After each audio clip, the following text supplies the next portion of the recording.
Hello students, आज के class में हम स्टार्ट करने वाले हैं क्लास 12 के फिजिक्स का चैप्टर नंबर 1 जो है electric charges and field.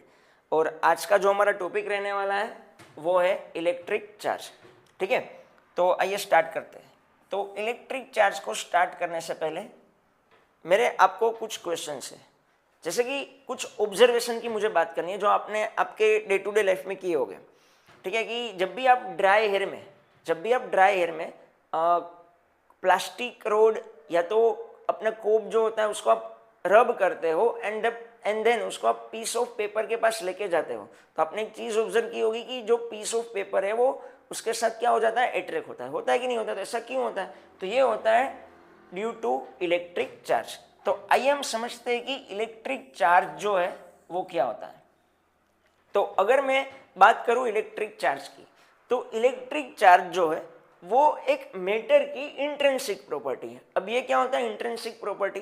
Intrinsic property यानी इनबिल्ड, जो मैटर में इनबिल्ड होता है। ठीक है, जैसे मास है जो एक मैटर की इंट्रिंसिक प्रॉपर्टी है, तो उसमें इनबिल्ड होता है जो एक्सटर्नल फैक्टर पे डिपेंड नहीं करता है।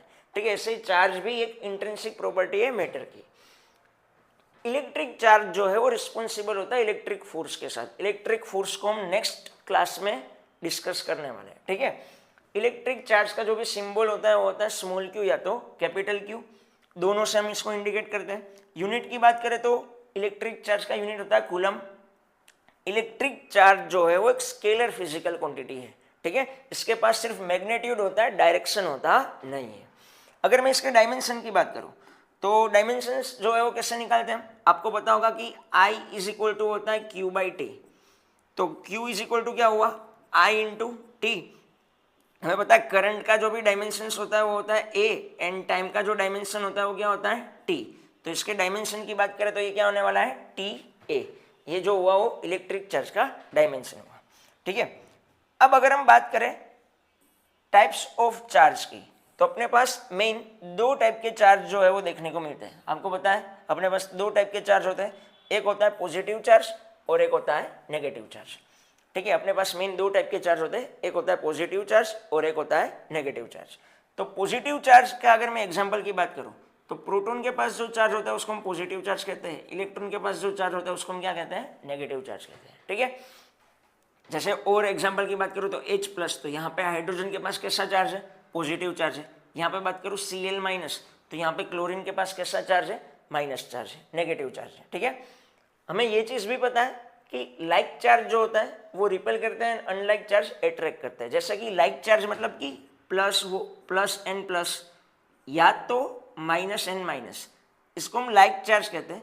लाइक चार्ज जो है वो रिपेल होते हैं, एंड अनलाइक चार्ज की बात करें तो प्लस माइनस हुआ या तो माइनस प्लस हुआ, ये क्या होते हैं, अट्रैक्ट होते हैं।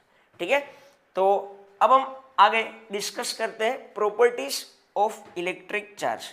ठीक है, तो प्रॉपर्टीज की अगर मैं बात करूं तो मेन अपने पास इलेक्ट्रिक चार्ज की टोटल 3 प्रॉपर्टीज होती है। उसमें पहली जो प्रॉपर्टी है वो है एडिटिविटी ऑफ चार्ज, सेकंड जो है वो है conservation of charge, and third जो है वो है क्वांटाइजेशन ऑफ चार्ज। तो आइए हम वन बाय वन इसको समझते हैं कि क्या होता है। तो पहले हम समझते हैं एडिटिविटी ऑफ चार्ज। ठीक है, तो एडिटिविटी ऑफ चार्ज मतलब क्या हुआ भाई, total charge of the system is obtained by adding charges algebraically. मतलब कि आपको कोई भी सिस्टम का टोटल चार्ज निकालना है तो आपको उसका नॉर्मल तरीके से सम कर देना है। अब चार्ज एक स्केलर क्वांटिटी है, वेक्टर तो है नहीं, तो हम इसका नॉर्मल तरीके से सम कर देंगे। ठीक है, तो टोटल चार्ज मतलब कि एल्जेब्रिक सम। जैसे कि मानो कि यहाँ पे कोई सिस्टम के पास, यहाँ पे मानो कि कोई सिस्टम के पास +2 कूलम एंड -1 कूलम चार्ज है। अब मैं आपको पूछूं नेट चार्ज कितना होगा ये सिस्टम के पास, तो आप बताओगे मुझे इसका सम करके 2 - 1 मतलब कितना हुआ, +1 कूलम। ठीक है, जैसे और एक एग्जांपल की बात करें, मानो कि ये कोई सिस्टम है, इसके अंदर मानो कि एक 2 कूलम चार्ज है, +2 कूलम, एक है -3 कूलम चार्ज है, एक है +2 कूलम और +2 कूलम चार्ज है। अब मैं पूछूं कि ये पूरी सिस्टम का नेट चार्ज कितना होगा, तो नेट चार्ज के लिए आप क्या करोगे, सबका सम करोगे, तो 4 - 3 मतलब कितना हुआ, 1 कूलम। ठीक है, तो नॉर्मल क्या करना है, एडिटिविटी ऑफ चार्ज मतलब क्या हुआ, हम कोई भी सिस्टम का अगर हमें टोटल चार्ज फाइंड करना है तो हम उसका एल्जेब्रिक सम करेंगे। नॉर्मल तरीके से जो हम सम करते आ रहे हैं वो सम कर दोगे तो आपको वो सिस्टम का नेट चार्ज मिल जाएगा। ठीक है, तो ये हुआ आपका एडिटिविटी ऑफ चार्ज। अब हम देखते हैं कंजर्वेशन ऑफ चार्ज क्या होता है। कंजर्वेशन, ये कंजर्वेशन वर्ड जो है वो आपके लिए नया तो नहीं है, पहले आपने सुना ही होगा कंजर्वेशन क्या होता है।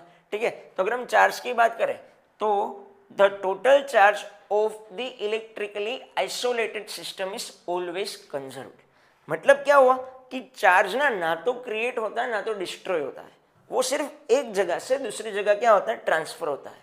जैसे कि मानो कि मैं यहाँ पे कोई भी ऐसे कोई भी दो चीज को ऐसे रब कर रहा हूँ, तो मानो कि ये एक मटेरियल से दूसरे मटेरियल में अगर मानो कि इलेक्ट्रॉन्स जा रहे हैं, तो मानो कि पहले मटेरियल से दूसरे मटेरियल में पहले मटेरियल से 5 इलेक्ट्रॉन बाहर निकले तो दूसरे मटेरियल में 5 इलेक्ट्रॉन्स ही जाएंगे।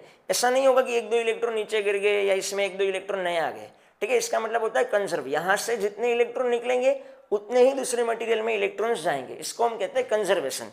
कंजर्वेशन मतलब कि नाइदर क्रिएट और डिस्ट्रॉय। ठीक है, चार्ज जो है ना तो क्रिएट होता है, ऐसा नहीं होगा कि इलेक्ट्रॉन ट्रांसफर होते होते 1-2 इलेक्ट्रॉन बढ़ गए, ऐसा भी नहीं होगा कि ट्रांसफर होते होते 1-2 इलेक्ट्रॉन नीचे गिर गए। ठीक है, चार्ज जो है वो कैन नॉट बी क्रिएट और डिस्ट्रॉय, कभी क्रिएट या डिस्ट्रॉय नहीं होगा, वो कैसा रहने वाला है, ऑलवेज कांस्टेंट ही रहेगा, कंजर्व ही रहेगा। ठीक है, इसको हम कहते हैं कंजर्वेशन ऑफ चार्ज। सिर्फ ट्रांसफर हो सकता है, क्रिएट या डिस्ट्रॉय नहीं हो सकता है। क्लियर, तो ये एक इजी पॉइंट है। अब नेक्स्ट जो है हम डिस्कस करते हैं कि क्वांटाइजेशन ऑफ चार्ज, तो ये क्या होता है और ये इंपॉर्टेंट भी है। ठीक है, अपने लिए ये प्रॉपर्टी जो है वो तीनों प्रॉपर्टी में से ये प्रॉपर्टी इंपॉर्टेंट है, क्योंकि ये प्रॉपर्टी से न्यूमेरिकल्स एमसीक्यू टाइप क्वेश्चन आने के चांसेस है। तो ये क्या बोल रहा है कि electric charge always exist in integral multiple of fundamental charge. ठीक है, कोई भी मटेरियल का जो भी इलेक्ट्रिक चार्ज होता है वो फंडामेंटल चार्ज के मल्टीपल में होता है। ओके, इंटीग्रल मल्टीपल में होता है। तो पहले तो हम समझते हैं फंडामेंटल चार्ज क्या हुआ। तो फंडामेंटल चार्ज यानी स्मॉलेस्ट चार्ज, एक इलेक्ट्रॉन का चार्ज या तो एक प्रोटॉन का चार्ज, उसको हम फंडामेंटल चार्ज कहते हैं। ठीक है, जो भी इलेक्ट्रॉन का चार्ज होता है आपको पता है इलेक्ट्रॉन का चार्ज कितना होता है, यहाँ पे मैंने लिखा है 1.6 × 10⁻⁻19 कूलम, इसको हम फंडामेंटल चार्ज कहते हैं। तो कोई भी मटेरियल के पास जो भी चार्ज होने वाला है वो ये फंडामेंटल चार्ज के इंटीग्रल मल्टीपल में होगा। ठीक है, इंटीग्रल मल्टीपल मतलब समझ में आए, 1, 2, 3 ऐसी वैल्यू ही होगी, ऐसी 1.5, 3.4 ऐसी डेसिमल वैल्यू अपने को यहाँ पे देखने वाली मिलने वाली नहीं है। ठीक है, इंटीजर होगा, n जो है वो क्या होने वाला है, इंटीजर होने वाला है, मतलब 1, 2, 3 ऐसी इंटीजर वैल्यू ही अपने को यहाँ पे देखने को मिलेगी। ऐसा नहीं होगा 2.4 हो, ऐसा कभी हम बोल सकते हैं कि हम मार्केट से 2.3 पेन लेके आओ, 5.6 पेन लेके आओ, ऐसा पॉसिबल नहीं है।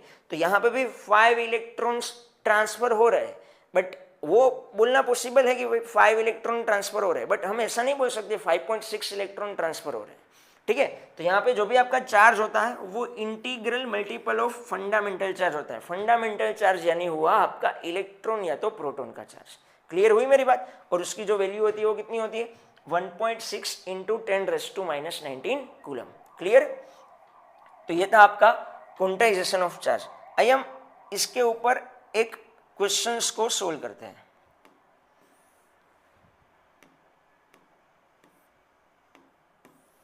ठीक है, यहाँ पे मैंने क्वेश्चन रखा है जो बोर्ड की एग्जाम में एमसीक्यू में आ सकता है। ठीक है, बोर्ड की एग्जाम में एमसीक्यू में आ सकता है। How many electrons are present in 1 coulomb charge. Okay, 1 coulomb charge में कितने इलेक्ट्रॉन प्रेजेंट हो गए, बस सिंपल है। तो यहाँ पे अगर मैं लिखूँ फॉर्मूला तो Q = N × E, अभी जो हमने फॉर्मूला देखा। ठीक है, E की वैल्यू क्या होती है अपने को पता है, E = होता है 1.6 × 10⁻⁻19 कूलम। अब ये 1 कूलम चार्ज दे रखा है, मतलब Q की वैल्यू आपको दे रखी है 1 कूलम, और हमें क्या फाइंड करना है, हाउ मेनी इलेक्ट्रॉन्स यानी n जो होता है वो आपका नंबर ऑफ इलेक्ट्रॉन्स या तो नंबर ऑफ प्रोटॉन्स दिखाता है आपको। ठीक है, तो हमें n की वैल्यू जो है वो क्या करनी है, फाइंड करनी है। तो यहाँ पे अगर हम फॉर्मूला लगाए Q = Ne, तो n = क्या आने वाला है, Q/E, होगा कि नहीं होगा ऐसा, n = क्या होने वाला है, Q/E। तो Q की जो वैल्यू है वो हमें दे रखी है 1 कूलम, ई की जो वैल्यू है वो है 1.6 इंटू 10⁻⁻19। ठीक है, इसको अगर आप सोल्व करो तो इसका आंसर जो है वो आता है 6.25 इंटू 10⁻18 इलेक्ट्रॉन्स। ठीक है, तो 1 कूलम चार्ज के अंदर इतने इलेक्ट्रॉन्स प्रेजेंट होते हैं, मतलब 1 कूलम मतलब एक ग्रेटर यूनिट, मतलब बड़ा यूनिट हुआ। 1 कूलम में इतने सारे इलेक्ट्रॉन होते हैं 10⁻18। ठीक है, अगर आपको अभी पूछे 2 कूलम चार्ज में कितने इलेक्ट्रॉन होते हैं तो आप क्या करोगे, क्यू की वैल्यू 2 ले लोगे और ये क्वेश्चन को सोल्व करोगे। अगर आपको ऐसे नहीं करना है तो डायरेक्ट ये आंसर को याद कर लो, 1 कूलम में इतने इलेक्ट्रॉन होता है। अगर एग्जाम में पूछे 2 कूलम में कितने होते हैं, इसको इंटू 2 कर लो। ठीक है, तो इस टाइप के क्वेश्चन जो है हमें क्वांटाइजेशन ऑफ चार्ज टॉपिक से देखने को मिलते हैं एमसीक्यू में। क्लियर हुई मेरी बात? ठीक है, अभी हम आगे बढ़ते हैं। तो अगर हम आगे बढ़े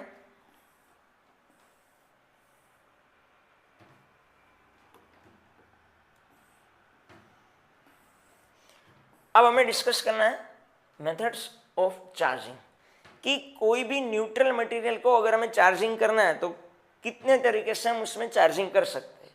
तो मेनली अपने पास जो है, पहले हम समझते हैं कि चार्जिंग क्या होता है। तो charging means transfer of electric charge from one body to another body. ठीक है, चार्जिंग मतलब क्या हुआ भाई, कोई न्यूट्रल बॉडी में आप इलेक्ट्रॉन को क्या कर रहे हो, ट्रांसफर कर रहे हो, तो न्यूट्रल बॉडी का क्या होगा, चार्जिंग होगा। ठीक है, तो यहाँ पे मैंने लिखा है charging means transfer of electric charge from one body to another. अगर हम बात करें, a neutral body can be charge by different methods. ठीक है, तो ये न्यूट्रल बॉडी जो होता है वो अलग अलग मेथड से क्या होता है, चार्ज होता है। तो वो मेथड की अगर मैं बात करूँ तो मेनली 3 टाइप्स के मेथड यहाँ पे हमें देखने को मिलते हैं। एक होता है चार्जिंग बाय फ्रिक्शन, फ्रिक्शन से चार्जिंग करना। Another method is, second method is charging by conduction, जो कॉन्टेक्ट करके करना होता है। And third method is charging by induction, जो विदाउट कॉन्टेक्ट होता है। आइए हम समझते हैं ये तीनों ही मेथड को डिटेल में। ठीक है, तो अपना पहला जो मेथड है वो है चार्जिंग बाय फ्रिक्शन। तो क्या होता है चार्जिंग बाय फ्रिक्शन में, देखो क्या लिखा है मैंने, when two neutral bodies are rub together electrons transfer from one to another. ठीक है, जब भी आप दो न्यूट्रल बॉडी को, मैंने आपको स्टार्टिंग में एग्जांपल दिया, सपोज फॉर एग्जांपल ये दोनों जो है वो न्यूट्रल बॉडी है, तो आप उसको क्या करो, रब करो। ऐसे रब करोगे तो क्या होगा, इलेक्ट्रॉन जो है वो कोई एक बॉडी से दूसरी बॉडी में क्या होने वाला है, ट्रांसफर होने वाला है। ठीक है, तो यहाँ पे यही लिखा है कि when two neutral bodies are rub together electrons transfer from one to another. Example की अगर हम बात करें तो जब भी हम रब करते हैं कोई ग्लास रोड को सिल्क के साथ, ठीक है, जब भी आप कोई ग्लास रोड को सिल्क के साथ रब करते हो तो ग्लास रोड पे ऊपर पॉजिटिव चार्ज आ जाता है, सिल्क के ऊपर नेगेटिव चार्ज आता है। मतलब हम कह सकते हैं कि सिल्क जो है वो इलेक्ट्रॉन को गेन कर रहा है एंड ग्लास रोड जो है इलेक्ट्रॉन को क्या कर रहा है, डोनेट करता है। आपको पता होगा जो डोनेट करता है वो पॉजिटिव चार्ज होता है एंड जो इलेक्ट्रॉन को गेन करता है उसका चार्ज जो कैसा हो जाता है, नेगेटिव हो जाता है। ठीक है, तो ऐसे कोई भी दो न्यूट्रल बॉडी को आप क्या करते हो, रब करते हो। रब करने से इलेक्ट्रॉन ट्रांसफर होते हैं एंड दोनों ही न्यूट्रल बॉडी जो है वो क्या हो जाती है, चार्ज हो जाती है। ठीक है, तो ये पहला टाइप हुआ चार्जिंग बाय फ्रिक्शन। फ्रिक्शन से कोई भी दो बॉडी को चार्ज करना है। रब करने से पहले ग्लास रोड भी न्यूट्रल था एंड सिल्क भी न्यूट्रल था एंड रब करने के बाद ग्लास रोड के ऊपर पॉजिटिव चार्ज आ गया एंड सिल्क के ऊपर के साथ चार्ज आ गया, नेगेटिव चार्ज आ गया। तो ये आपका पहला मेथड हुआ चार्जिंग बाय फ्रिक्शन। ठीक है, ओके, तो अब हम देखने वाले हैं चार्जिंग का सेकेंड मेथड जो है चार्जिंग बाय कंडक्शन। ठीक है, इससे पहले जो हमने देखा हो गया था चार्जिंग बाय फ्रिक्शन। अब हम डिस्कस करने वाले चार्जिंग बाय कंडक्शन। कंडक्शन में क्या होता है, कॉन्टेक्ट, दो बॉडी का कॉन्टेक्ट करवाना होता है, जो हम डिस्कस करते हैं। ठीक है, इसमें क्या दे रखा है, देखो, when a charged body touch a neutral body charge is transferred। ठीक है, कैसे, देखो मानो कि अपने पास कोई एक चार्ज बॉडी है। कौन सी बॉडी है, अपने पास कोई एक चार्ज बॉडी है। ठीक है, मानो कि ये कोई स्फीयर है जिसके ऊपर कुछ पॉजिटिव चार्ज है क्यू जितना। ठीक है, एंड एक न्यूट्रल बॉडी है। न्यूट्रल बॉडी यानी इसके ऊपर कोई चार्ज, मतलब इसका नेट चार्ज जीरो है, इसका नेट चार्ज कैसा है, जीरो। कोई एक न्यूट्रल बॉडी है जिसका नेट चार्ज जो है वो है 0 कूलम। ठीक है, अब मैं एक कंडीशन यहाँ पे लगा रहा हूँ कि ये दोनों ही स्फीयर आइडेंटिकली सेम है। कैसे है, सेम। सेम यानी कि इसका शेप भी सेम है, साइज भी सेम है एंड मटेरियल भी सेम है। ठीक है, अब मैं क्या करता हूँ, ये दोनों ही स्फीयर को कॉन्टेक्ट में लाता हूँ। कॉन्टेक्ट यानी टच करवाता हूँ। ठीक है, दोनों को हम क्या करवाते हैं, टच करवाते हैं।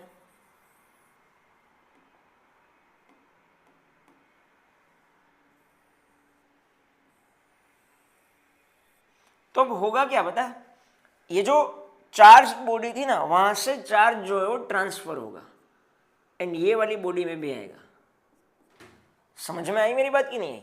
ठीक है, जो पहले न्यूट्रल बॉडी थी उसमें चार्ज जो है वो क्या होने वाला है, ट्रांसफर होने वाला है। अब मैंने कहा था आइडेंटिकली दोनों सेम है, सेम है मतलब कि जो चार्ज का डिस्ट्रीब्यूशन होगा ना वो इक्वली होगा। ठीक है, इसको हम बोलते हैं स्फीयर 1, इसको बोलते हैं 2, ये अपना 1 है, ये अपना 2 है। ठीक है, अब मैं पहले वाले स्फीयर को अगर यहाँ से हटा भी दूँ, अब दोनों को अलग अलग वापस से हम सेपरेट कर दें, तो सेपरेट कर देंगे तो क्या होगा, पहले स्फीयर के ऊपर जो चार्ज है वो Q/2 हो जाएगा एंड दूसरे स्फीयर के ऊपर जो चार्ज है वो भी कितना रहने वाला है, Q/2 होने वाला है। समझ में आई मेरी बात? अब आप थोड़ा सा इसको ध्यान से ऑब्जर्व करो। तो पहला स्फीयर तो चार्ज बॉडी था, दूसरा स्फीयर जो है वो 0 कूलम चार्ज था, मतलब कि इसके ऊपर कोई चार्ज नहीं था। एंड देन ये प्रोसेस करने के बाद देखोगे तो इसके ऊपर भी कुछ चार्ज आ गया, मतलब कि इसको हम क्या कहते हैं, चार्जिंग बाय कंडक्शन, जिसमें एक दूसरे बॉडी, दोनों बॉडी का क्या करवाना होता है, टच कॉन्टेक्ट करवाना होता है। ठीक है, और यहाँ पे मैंने एक रिजल्ट लिखा है जो अपने लिए ज़्यादा इंपॉर्टेंट है कि neutral body gets same type of charge. इसका मतलब क्या हुआ, मानो कि आपकी चार्ज बॉडी के पास पॉजिटिव चार्ज है, तो न्यूट्रल बॉडी के पास भी कौन सा चार्ज आने वाला है, पॉजिटिव चार्ज ही आने वाला है। तो इसको हम कहते हैं चार्जिंग बाय कंडक्शन। ठीक है, बात समझ में आई है? अब नेक्स्ट जो है हम डिस्कस करते हैं अपना थर्ड मेथड जो है चार्जिंग बाय इंडक्शन। क्या है ये, चार्जिंग बाय इंडक्शन। तो क्या होता है ये, तो यहाँ पे ऐसा होता है charging a body without direct contact. यहाँ पे ना हमें कोई बॉडी को चार्ज तो करना है पर दूसरी बॉडी के साथ कॉन्टेक्ट नहीं करवाना है। आपने एक चीज नोटिस की, जब हम पहले 2 टाइप हमने देखे चार्जिंग के, पहले में फ्रिक्शन करवाना था तो दोनों बॉडी का कॉन्टेक्ट हो रहा था, सेकेंड में कंडक्शन में भी दोनों स्फीयर को हमने टच करवाया था, मतलब पहले जो 2 थे उसमें हमने कॉन्टेक्ट करवाया था। अब यहाँ पे हमें कैसे करना है, विदाउट डायरेक्ट कॉन्टेक्ट, हमें डायरेक्ट कॉन्टेक्ट करवाना नहीं है, using a charge object, using a charge object. कैसे, देखो मैं समझाता हूँ। मानो कि आपके पास कोई स्फीयर है जो इलेक्ट्रिकली न्यूट्रल है। कैसा है, न्यूट्रल। अब एक चीज समझना, न्यूट्रल मतलब क्या, ऐसा होता है कि इसके ऊपर कोई चार्ज ही नहीं है। न्यूट्रल मतलब ऐसा होता है कि इसके ऊपर कोई चार्ज ही नहीं है, नहीं, चार्ज तो होता है बट जितना पॉजिटिव चार्ज होता है उतना ही नेगेटिव चार्ज होता है। ठीक है, नेट चार्ज 0 होता है, ठीक है, बट इसके अंदर चार्ज तो होता है, जितना पॉजिटिव चार्ज है उतना ही कैसा चार्ज है, नेगेटिव चार्ज है। अब मैं क्या करता हूँ, मानो कि कोई एक रोड है जिसके ऊपर पहले से पॉजिटिव चार्ज है। कैसा चार्ज है, पॉजिटिव चार्ज। ठीक है, ऐसी कोई रोड को मैं ये स्फीयर के पास लेके आता हूँ। मैं क्या करता हूँ, ये स्फीयर के पास में लेके आता हूँ। अगर मैं इसके पास लेके आऊँ ये रोड को, तो होगा क्या, तो होगा कुछ ऐसा, पॉजिटिव चार्ज के साथ कौन अट्रैक्ट होता है, तो पॉजिटिव चार्ज के साथ जो है वो नेगेटिव चार्ज जो है वो अट्रैक्ट हो जाता है। तो यहाँ पे जो भी नेगेटिव चार्ज होगा वो यहाँ पे आ जाएगा इसके पास, एंड पॉजिटिव के साथ पॉजिटिव का क्या होता है, रिपल्सन होता है। तो यहाँ पे पॉजिटिव चार्ज जो है वो रिपल होके थोड़ा सा दूर चला जाएगा। ठीक है, जब भी इसके पास लेके आएंगे तो इस टाइप का हमें कुछ यहाँ पे ऑब्जर्व, इस टाइप का हमें कुछ ऑब्जर्वेशन देखने को मिलेगा। अब मैं क्या करता हूँ, ये जो पॉजिटिव चार्ज वाला पोर्शन है उसके साथ में एक वायर लगा के इसको ग्राउंड कर देता हूँ, मतलब इसको मैं बाहर निकाल देता हूँ। पॉजिटिव चार्ज को मैंने क्या किया, एक वायर कनेक्ट करके इसको मैंने बाहर निकाल दिया, ग्राउंड कर दिया, अर्थिंग कर दी। अब मैं ग्लास रोड को हटा दूँ, पॉजिटिव चार्ज भी चला गया है, ग्लास रोड भी चला गया है, तो यहाँ पे अल्टीमेटली ये स्फीयर के पास कौन सा चार्ज आया होगा, नेगेटिव चार्ज आया होगा कि नहीं आया होगा। तो यहाँ पे देखो हमने बिना विदाउट कॉन्टेक्ट, दोनों बॉडी को कॉन्टेक्ट नहीं करवाया, इंडक्शन से, मतलब चार्ज को इंड्यूस किया हमने, इंडक्शन का प्रोसेस करके हमने एक न्यूट्रल बॉडी को चार्ज बॉडी बना दिया। ठीक है, तो ऐसे जो हम चार्जिंग का प्रोसेस होता है उसको हम कहते हैं चार्जिंग बाय इंडक्शन। ठीक है, अब यहाँ पे भी ऑब्जर्व करने वाली बात क्या है, इंड्यूस्ड चार्ज, जो भी इंड्यूस्ड चार्ज है ये वाले स्फीयर का, इस ऑपोजिट इन नेचर, मतलब कि देखो ये ग्लास रोड का चार्ज कैसा था, पॉजिटिव, तो इंड्यूस्ड चार्ज कैसा होने वाला है, नेगेटिव। इससे पहले वाले केस की बात करो, कॉन्टेक्ट में मैंने बोला था सेम चार्ज होता है कि नहीं होता है। ठीक है, अब जब यहाँ पे अगर हम बात करेंगे इंडक्शन में, तो इंडक्शन में जो भी इंड्यूस्ड चार्ज होता है उसका साइन कैसा होता है, ऑपोजिट होता है। ठीक है, मानो कि आप नेगेटिव ग्लास रोड को लेके आए होते तो इसके ऊपर कैसा चार्ज आ जाता, पॉजिटिव चार्ज आता।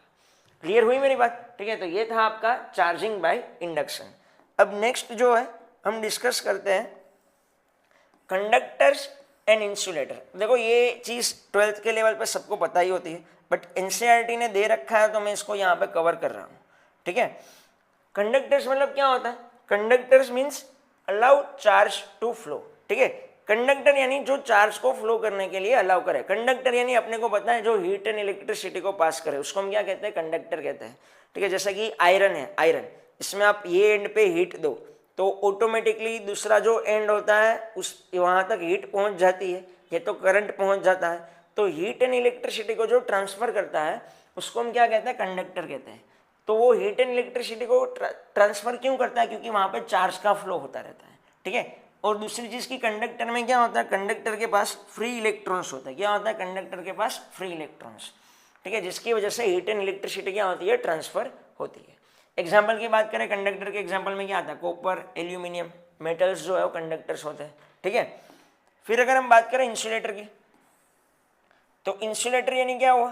तो इंसुलेटर मतलब कि जो हीट एंड इलेक्ट्रिसिटी को पास करता नहीं है। हीट एंड इलेक्ट्रिसिटी को पास नहीं करता मतलब कि उसमें से चार्ज फ्लो नहीं होता, उसमें चार्ज फ्लो होता नहीं है। ठीक है, यहाँ पे इंसुलेटर के पास फ्री इलेक्ट्रॉन्स नहीं होते। ठीक है, इसकी वजह से यहाँ पे हीट एंड इलेक्ट्रिसिटी जो है अपने को इतनी आसानी से मिलती नहीं है।